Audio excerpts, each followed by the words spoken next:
সরকারি পরিকাঠামোর ওপর নজরদারি চালাতে নয় পদক্ষেপ। এবার রাজ্য সরকার চালু করতে চলেছে ওটিপি ভিত্তিক মোবাইল অ্যাপ।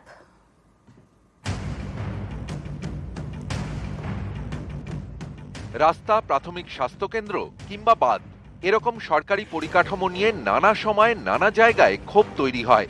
স্থানীয়রা অভিযোগ করেন নজরদারির অভাবে পরিকাঠামো বেহাল। এক্ষেত্রে প্রশাসনের একাংশের উদাসীনতা টের পেয়েছে রাজ্য সরকার। তাই এবার নয়া দাওয়াই। সরকারি পরিকাঠামোর নিয়মিত রক্ষণাবেক্ষণ এবং নজরদারির জন্য বিশেষ ওটিপি ভিত্তিক মোবাইল অ্যাপ চালু করতে চলেছে রাজ্য সরকার। অ্যাপের মাধ্যমে নজরদারি, কিন্তু কিভাবে? এর জন্য অর্থ দপ্তরের পক্ষ থেকে দেওয়া হয়েছে গাইডলাইন। তাতে বলা হয়েছে সপ্তাহে একদিন পরিদর্শনে যেতেই হবে সরকারি কর্মী ও অফিসারদের। আগাম জানিয়ে নয়, হঠাৎ যেতে হবে। অ্যাপে 3 ধরনের রঙের সংকেত দিয়ে জানাতে হবে পরিকাঠামোর অবস্থা।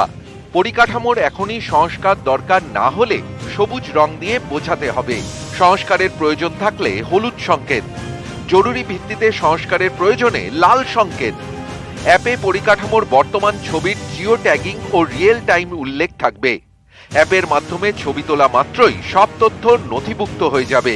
প্রতিটি পরিদর্শন রিপোর্ট নিয়ম করে বিডিও, এসডিও এবং জেলা স্তরে পর্যালোচনা করতে হবে। প্রয়োজনে ফের পরিদর্শনে যেতে হবে। ব্লক, মহকুমা, জেলা ও রাজ্য স্তরে প্রতিটি দপ্তরের একজন করে নোডাল অফিসার নিয়োগ করা হবে। এই নোডাল অফিসারই রিপোর্টগুলি বিভাগীয় প্রধানের নজরে আনবেন। ইতিমধ্যেই রাজ্যের অর্থ সচিব প্রভাত মিশ্র এসওপি তৈরি করে জেলাগুলিতে পাঠিয়ে দিয়েছেন। হাজার হাজার কোটি টাকা খরচ করে রাজ্য সরকার বিভিন্ন ক্ষেত্রে পরিকাঠামো গড়ে তোলে, কিন্তু সেই পরিকাঠামোগুলির রক্ষণাবেক্ষণ বা মান উন্নয়ন নিয়ে বিভিন্ন সময় অভিযোগ ওঠে।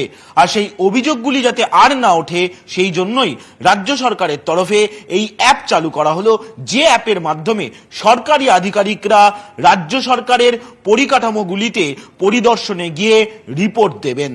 ক্যামেরায় সুমন বোসের সঙ্গে সোমরাজ বন্দ্যোপাধ্যায়, নিউজ 18 বাংলা, কলকাতা।